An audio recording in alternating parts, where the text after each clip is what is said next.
Hello बच्चों, हम लोग कक्षा 10वीं का अध्याय 3 एक चर का द्विघात समीकरण पढ़ रहे हैं। और इससे पहले हमारे 2 अध्याय पूरा कंप्लीट हो चुका है और अध्याय 3 का भी 4 वीडियो बन चुका है। अगर कोई इस वीडियो को नहीं देखा है तो आप हमारे चैनल के प्लेलिस्ट पर जाकर पूरे वीडियो देख सकते हैं। और आज हम लोग पढ़ने वाले हैं अध्याय 3 के प्रश्नावली 3 का लास्ट 2 क्वेश्चन बचा है, उसको हम पहले कंप्लीट करेंगे और उसके बाद फिर अगले प्रश्नावली में चलेंगे। तो आज हम लोग स्टार्ट करते हैं प्रश्न क्रमांक 9, जिसमें हमको बोल रहा है एक व्यक्ति और उसके पुत्र की वर्तमान आयु का योग 45 वर्ष है। 5 वर्ष पूर्व दोनों के आयु का गुणनफल उस व्यक्ति की आयु का 4 गुना था, तो दोनों की वर्तमान आयु ज्ञात कीजिए। सबसे पहले हमको क्वेश्चन में क्या बोल रहा है उसको अच्छे से समझना है और क्वेश्चन के अनुसार हमको क्या करना है, समीकरण बनाते हुए इसको हल करना है। तो आइए देखते हैं कैसे ये हल होगा। यहाँ पे एक पुत्र है और एक पिता है और दोनों के आयु का जो योग है वह कितना है, 45 वर्ष है। 5 साल पहले जब मैं क्या करता हूँ, दोनों के आयु का गुना करता हूँ तो वह उसके पिता के आयु का 4 गुना था, तो दोनों की आयु हमको कैलकुलेट करना है। आइए देखते हैं हल। माना कि पुत्र की वर्तमान आयु 100 वर्ष तथा पिता की वर्तमान आयु y वर्ष है।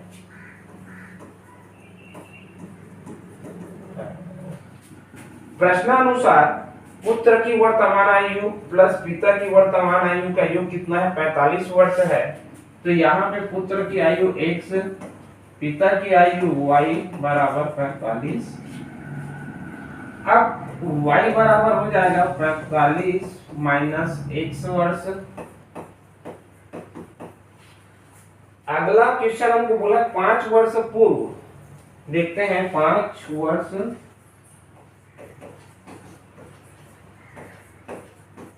जब भी पूर्व या पहले की बात होता है उसमें वर्तमान आयु के साथ माइनस करते हैं, बाद या पश्चात होता है तो वर्तमान आयु के साथ प्लस करते हैं। तो यहाँ पे पूर्व बोल रहा है तो पूर्व के लिए हम क्या करेंगे, माइनस कर देंगे पूर्व।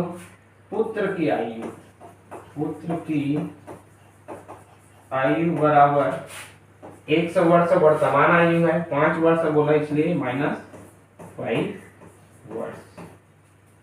पिता की आयु बराबर y माइनस 5 वर्ष।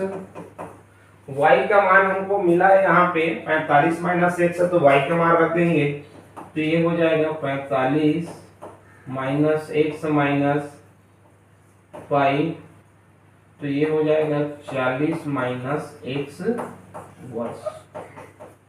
5 वर्ष पिता की जो आयु मिला हमको वो है 40 माइनस 100 वर्ष। अब देखते हैं पुनः प्रश्नानुसार क्या, दोनों के आयु का गुणनफल पिता की आयु की 4 गुना के बराबर है। आगे हल करेंगे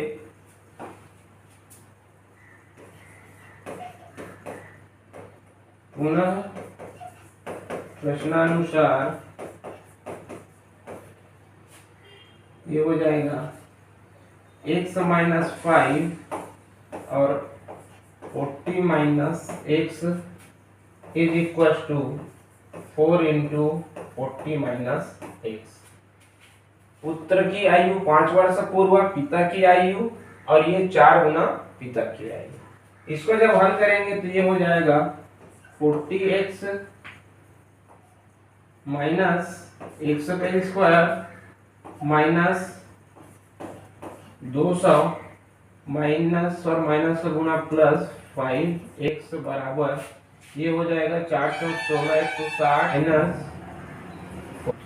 अब पूरी चीज को इधर पक्षांतर कर देंगे तो ये होगा हमारा 100 का square minus 40x minus 5x minus 4x plus 160 plus 200। Is equal to 0।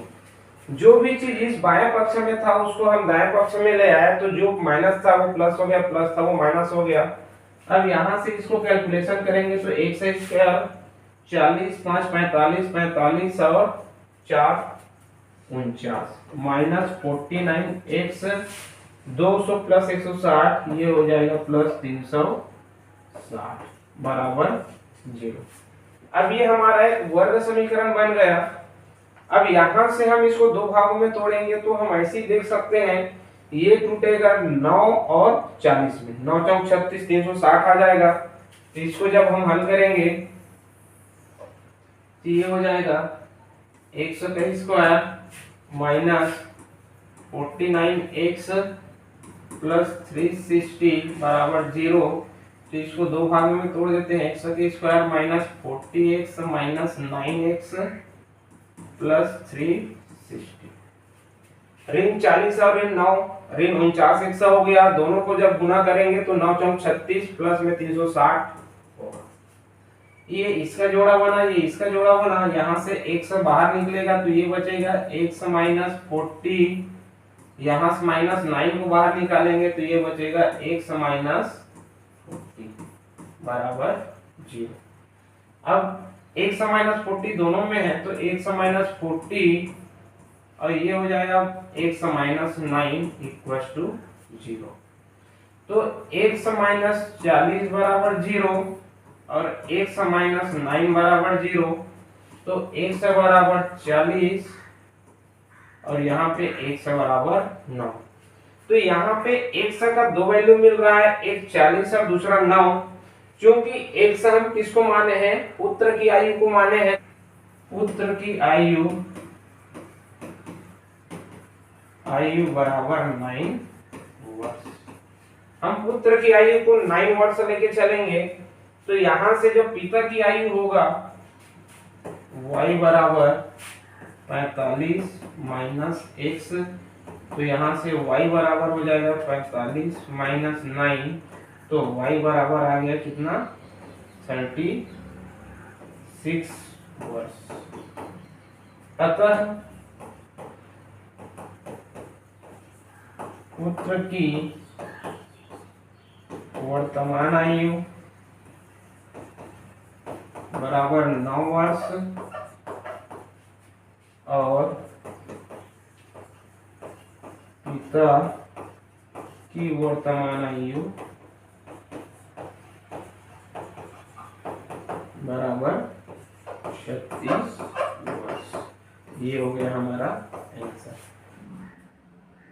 इस प्रश्नावली का लास्ट क्वेश्चन के रूप में हम लोग ले रहे हैं प्रश्न क्रमांक 10 को, जो कि है नीलमणि की 5 वर्ष पूर्व की आयु तथा 8 वर्ष की पूर्व की आयु का गुणनफल 40 है, तो नीलमणि की वर्तमान आयु ज्ञात कीजिए।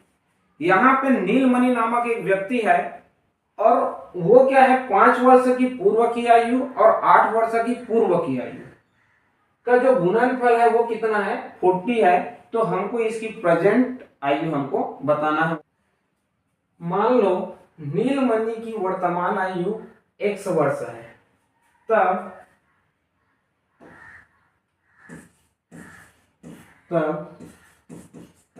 उसकी 5 वर्ष पूर्व की आयु बराबर x माइनस 5 वर्ष और 8 वर्ष पूर्व की आयु बराबर x माइनस 8 वर्ष। प्रश्नानुसार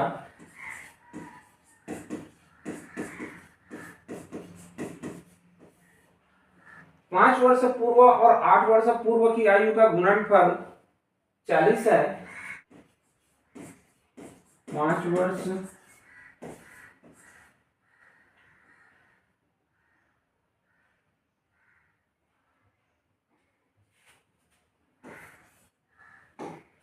प्रश्नानुसार 5 वर्ष पूर्व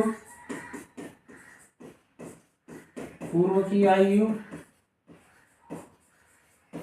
गुना 8 वर्ष पूर्व की आयु बराबर 40। तो ये हो जाएगा x-5 into x-8 is equal to 40। जब यहाँ पे गुना करेंगे तो x का गुना x के साथ ये हो गया x², फिर इस x का गुना -8 के साथ तो ये हो जाएगा -8x, फिर -5 का गुना x के साथ तो -5x, ये -8 का गुना -5 का गुना -8 से करेंगे तो ये हो जाएगा माइनस माइनस का प्लस 40 इज इक्वल टू 40। इसको जब आगे हल करेंगे तो ये हो जाएगा x² माइनस 8x और -5x ये हो जाएगा -13x plus 40 is equal to 40। अब माइनस इस 40 को हम इधर ले आएंगे तो ये हो जाएगा x² minus 13x plus 40 minus 40 is equal to 0। तो ये प्लस माइनस की वजह से कैंसल, तो x² minus 13x equal to 0। अब यहाँ से हम x को बाहर निकाल देंगे तो ये हो जाएगा x बराबर x into x minus 13 equal to 0। जब इसको आगे हल करेंगे तो ये हो जाएगा x into x minus 13 equal to 0। तो ये होगा x बराबर 0 और x माइनस 13 बराबर 0। तो ये हो जाएगा x बराबर 13। तो x के दो मान प्राप्त हो रहा है, पहला है 0 और दूसरा है 13। तो यहाँ पे हम यह कह सकते हैं कि x बराबर 0 जो कि संभव नहीं है, तो हम सीधा ले लेते हैं x बराबर 13। अतः x बराबर 13 जो कि नीलमणि की वर्तमान आयु है, तो नीलमणि की जो वर्तमान आयु है वो कितना हो जाएगा 13 वर्ष होगा, और यह हमारा क्या हो जाएगा आंसर। तो इस तरह से हम लोग प्रश्नावली 3 कंप्लीट कर चुके हैं। इसमें 3 क्वेश्चन और है जिसकी कभी आया नहीं है बोर्ड में और ना ही आने की संभावना है, इसलिए मैं उसको नहीं करवा रहा हूं। अब हम लोग देखेंगे आगे प्रश्नावली 3 के बाद हमारा नेक्स्ट टॉपिक सूत्र विधि। इससे पहले किसी भी वर्ग समीकरण को हल करने के लिए इस अध्याय में 3 विधि के बारे में बताया गया है, जिनमें पहला हम लोग पढ़े हैं गुणनखंडन विधि, दूसरा पूर्ण वर्ग विधि, और आज हम लोग पढ़ने वाले हैं तीसरा सूत्र विधि। तो सूत्र विधि होता क्या है, यहाँ पे सूत्र दिया गया है x बराबर -b plus minus under root b का स्क्वायर माइनस 4ac और पूरे के डिवाइड में है 2a। तो यहाँ पर a जो होता है वो x² का गुणांक होता है, b जो होता है वो x का गुणांक होता है, और c जो है वह अचर पद है। तो जब जो भी वर्ग समीकरण दिया है उसको हम क्या करेंगे, मानक समीकरण से तुलना करने पर जो भी a b c का मान होगा हम क्या करेंगे, इस फार्मूला में रखेंगे और उससे हल करके x का मान निकालेंगे। वर्ग समीकरण के विभेदक या उसी को कहा जाता है विविक्तकर। तो विभेदक होता क्या है, वर्ग समीकरण के मूलों की प्रकृति में जो भेद या अंतर करता है उसे ही हम क्या कहते हैं, विभेदक कहते हैं। और विभेदक का जो सूत्र होता है वह होता है d equal to b square minus 4ac। अब देखते हैं मूलों की प्रकृति की पहचान। कैसे हम पहचानेंगे कि हमारे जो मूल है उसकी नेचर क्या है, तो उसके लिए देखते हैं यदि d इक्वल टू 0 हो तो वर्ग समीकरण के दोनों जो मूल होंगे वो कैसे होंगे, समान और वास्तविक होंगे। सेकंड, यदि d का मान प्लस में आता है अर्थात 0 से बड़ा होता है तो उस समय उनकी जो मूल होगी वह हो जाएगा वास्तविक और असमान होगा। और यदि d का मान 0 से छोटा अर्थात माइनस में आता है तो उस समय उस वर्ग समीकरण की जो मूल होंगे उसकी जो प्रकृति होगी वह काल्पनिक और असमान होगा। अर्थात यहाँ पे मूल की प्रकृति पूरा डिपेंड कर रहा है d के वैल्यू पर। d का मान यदि 0 आता है तो मूल होगा वास्तविक और समान होगा।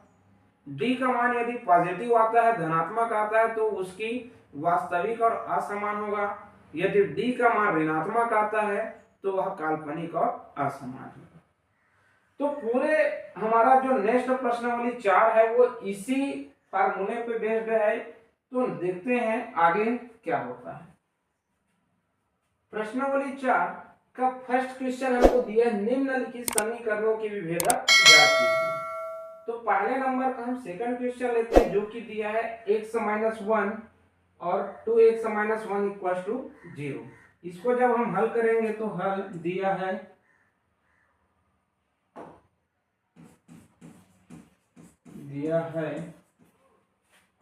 x-1 into 2x-1 = 0। जब इसको हम हल करेंगे तो x का गुना 2x के साथ, तो ये हो जाएगा 2x²। फिर x का गुना -1 के साथ, तो ये हो जाएगा -x। -1 का गुना 2x के साथ, तो -2x। और -1 का गुना -1 के साथ, तो ये हो जाएगा माइनस का +1 = 0। आगे होगा 2x² -x और -2x, ये हो गया -3x + 1 = 0। अब ये हमारा एक पूर्ण वर्ग हो चुका है, बन चुका है। तो हम क्या करेंगे, इसको मानक समीकरण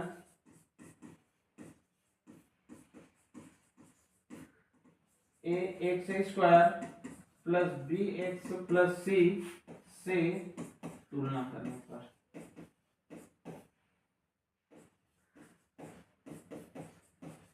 जब तुलना करेंगे तो a बराबर हो जाएगा 2, b बराबर हो जाएगा -3 और c बराबर हो जाएगा 1।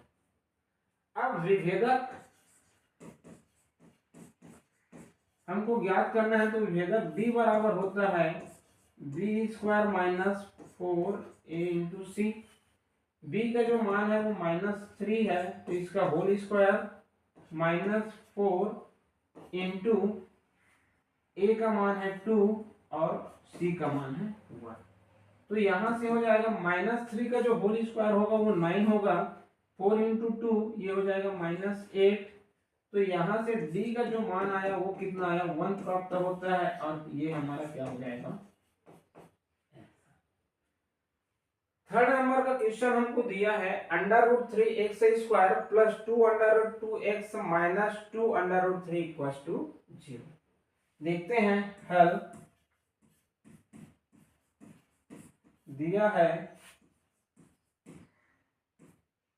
√3x² + 2√2x - 2√3 = 0।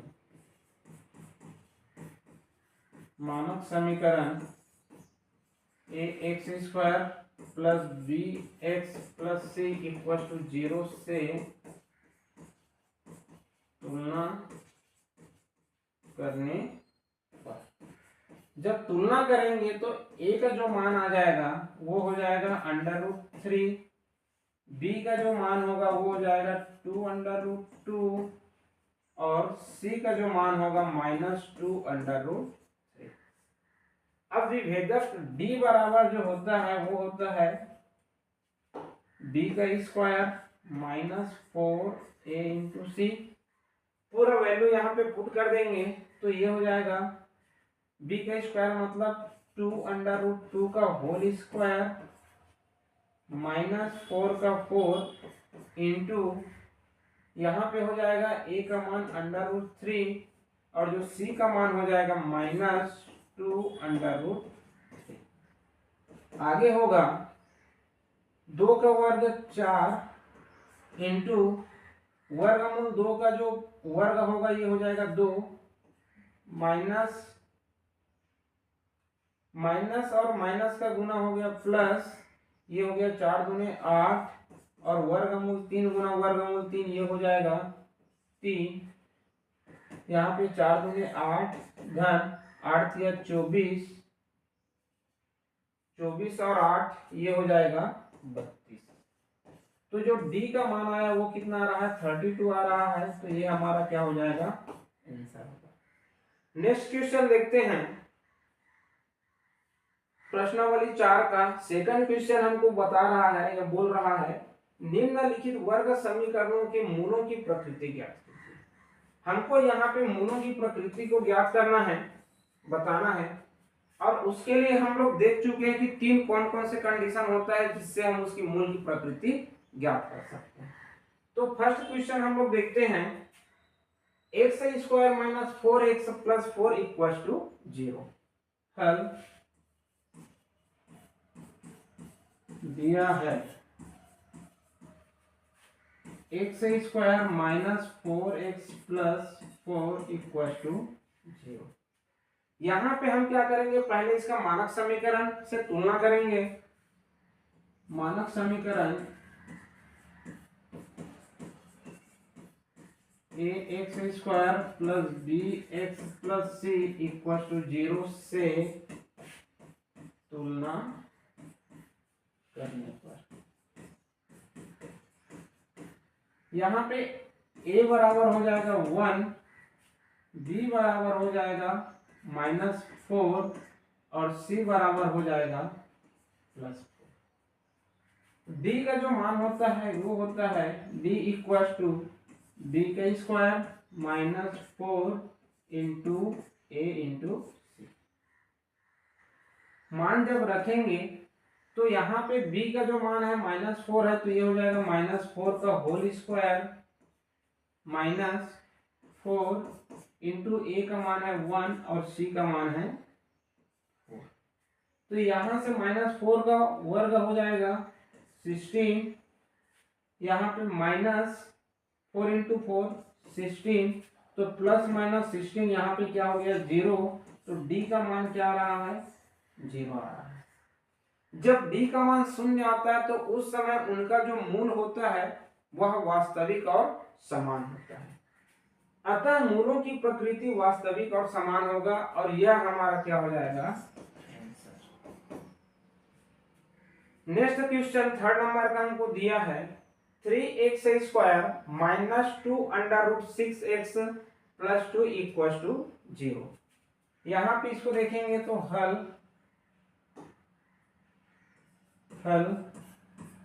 दिया है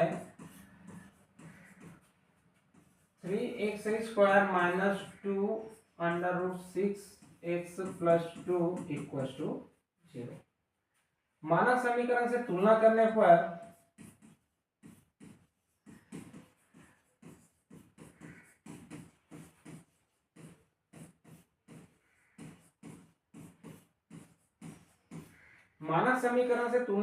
पर a बराबर हो जाएगा 3, b बराबर हो जाएगा -2 अंडर रूट 6 और c बराबर हो जाएगा 2। तो d का जो होगा d इक्वल टू होता है b स्क्वायर -4ac। जब मान रखेंगे तो ये हो जाएगा -2 अंडर रूट 6 का होल स्क्वायर -4, a का मान है 3 और c का मान है 2। तो यहां से हो जाएगा 2 का वर्ग 4 इंटू अंडर रूट 6 का स्क्वायर हो जाएगा 6 माइनस 4 या 12 और 12 दूने 24, 6 चौक 24 -24। तो जो d का मान आएगा वो क्या हो जाएगा 0। तो अतः यहाँ पर भी उनके जो मूल होंगे वो वास्तविक और समान होंगे। अतः मूल वास्तविक और समान होगा और ये हमारा क्या हो जाएगा समझ आया। बस आपको क्या करना है, जो भी वर्ग समीकरण दिया है उसको मानक समीकरण से तुलना करेंगे और तुलना करने के बाद a b c का मान हम यहाँ पे रख देंगे फार्मूला में विभेदक वाला, और वहां से यदि 0 आता है तो मूल वास्तविक और समान है। नेक्स्ट क्वेश्चन देखते हैं। क्वेश्चन नंबर 4 हमको दिया है x square plus 2 under root 5x minus 1 equal to 0। हल दिया है एक्स स्क्वायर +2√5x-1 = 0। मानक समीकरण से तुलना करने पर a बराबर हो जाएगा 1, b बराबर हो जाएगा 2√5 और c बराबर हो जाएगा -1। विभेदक b बराबर होता है b² -4ac। वैल्यू जब हम लोग रखेंगे तो यहाँ पे हो जाएगा b² मतलब 2√5 का होल स्क्वायर -4 इंटू a का मान 1 और c का मान -।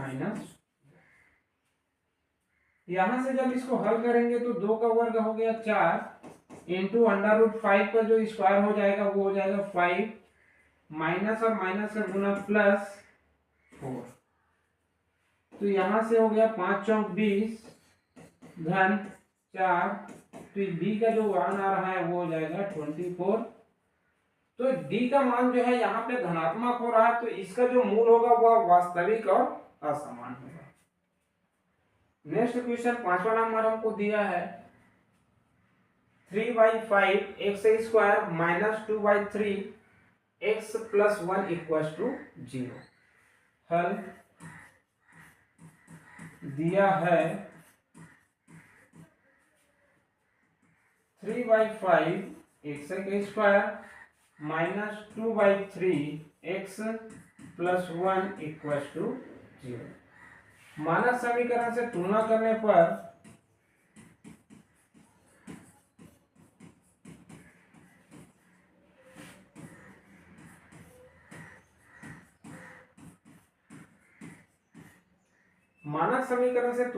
पर a बराबर हो जाएगा 3/5, b बराबर हो जाएगा -2/3 और c बराबर हो जाएगा 1। d इक्वल टू होता है b² -4 इंटू ac।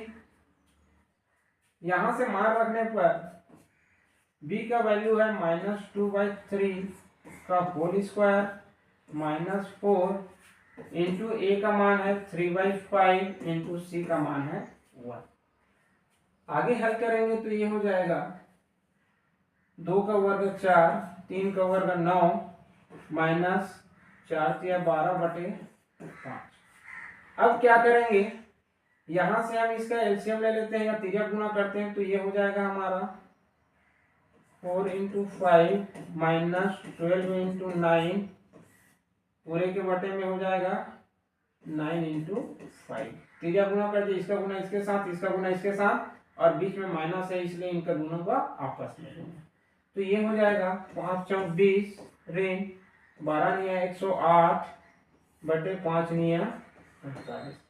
जब आगे हल करेंगे तो ये हो जाएगा 108 में 20 गया तो ये हो जाएगा -88 और ये हो जाएगा बटे 45। तो d का जो मान आ रहा है वो कितना आ रहा है, d बराबर आ रहा है -88 बटे 45। क्योंकि यह वैल्यू नेगेटिव है इसलिए इसका जो मूल होगा वह क्या हो जाएगा, काल्पनिक और असमान होगा। अतः मूल काल्पनिक और असमान होगा। अगला क्वेश्चन देखते हैं, प्रश्न क्रमांक 3, k का मान ज्ञात कीजिए जबकि दिए गए समीकरण के मूल वास्तविक और समान। तो यहाँ पे हमको एक अचर पद दिया हुआ है k और उस k का हमको मान ज्ञात करना है, और कंडीशन हमको क्या बोल रहा है कि दिया गया जो मूल है वह कैसा है, वास्तविक और समान है। तो वास्तविक और समान तब होता है जब d का मान क्या होता है, 0 होता है। तो देखते हैं, पहला नंबर हमको दिया है 2x² -10x + k = 0। हल दिया है 2x² -10x + k = 0। यहाँ पे पहले हम क्या करेंगे, मानक समीकरण से तुलना करने पर a बराबर हो जाएगा 2, b बराबर हो जाएगा -10 और c बराबर हो जाएगा। यदि मूल वास्तविक और समान है, हमको क्वेश्चन में दिया है, तो d बराबर क्या होना चाहिए, 0 होना चाहिए, तब ये हमारा मूल वास्तविक और समान होगा। तो जो d का सूत्र होता है वो होता है b का स्क्वायर माइनस 4ac। तो यहां से हो जाएगा b का मान रखेंगे -10 का whole square -4 into 2 into k, और यहाँ पे d इक्वल टू 0। तो ये हो जाएगा -10 का वर्ग 100 -4 इंटू 2 8k। जब हम उधर पक्षांतर करेंगे तो यहाँ पे हो जाएगा 8k इक्वल टू 100। तो k का जो मान आएगा वो हो जाएगा 100/8। जब इसको हम डिवाइड करेंगे तो 4 से ये 2 बार जाएगा और ये 25/100। तो k का जो मान आया वो आया 25/2। यह हमारा क्या हो जाएगा, आंसर। समझ आया? जो भी वर्ग समीकरण दिया है उसको हम क्या करेंगे, मानक समीकरण से तुलना करेंगे, और तुलना करने के बाद d का मान 0 लेते हुए विभेदक वाला सूत्र में हम बिठाकर हल करेंगे। जो भी मान आएगा वो हमारा k का मान होगा।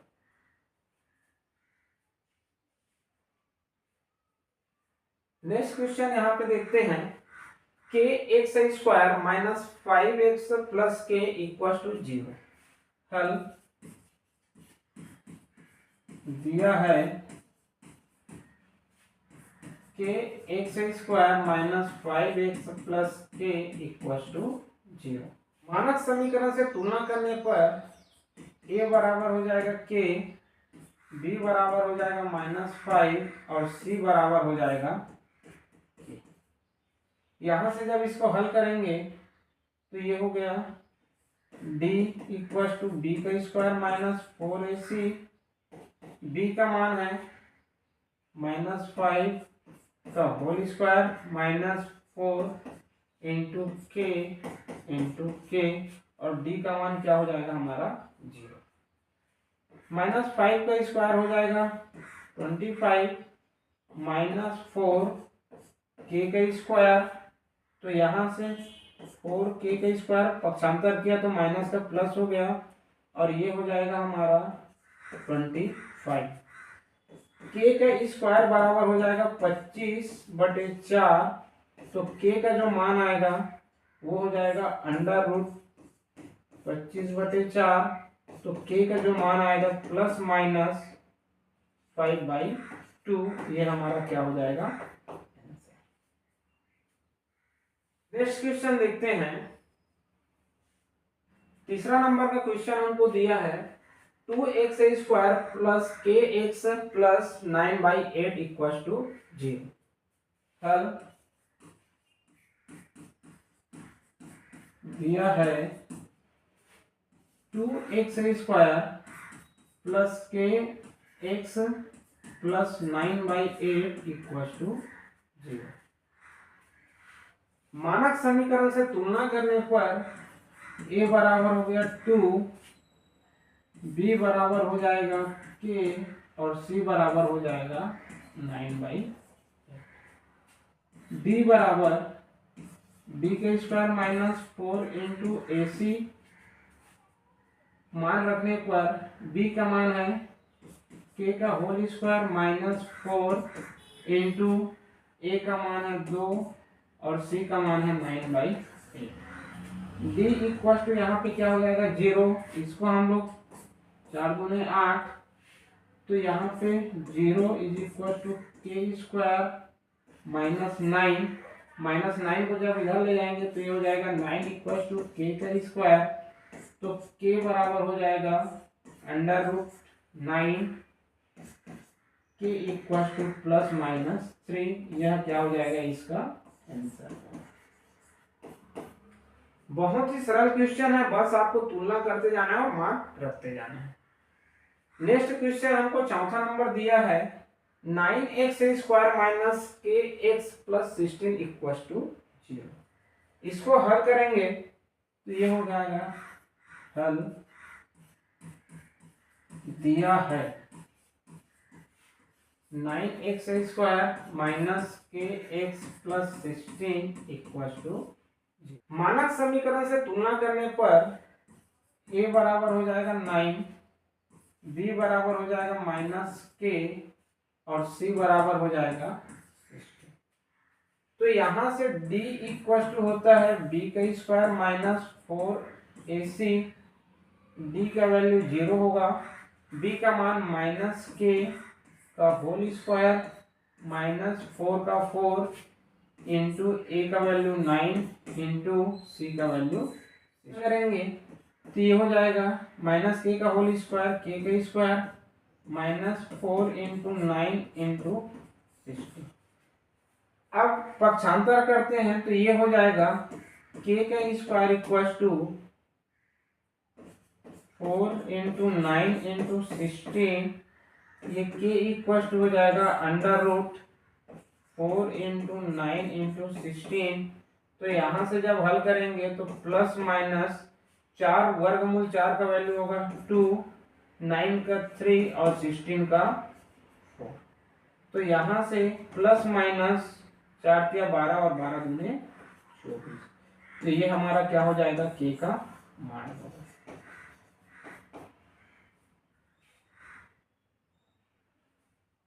समझ आया? तो आज के क्लास में बस इतना ही।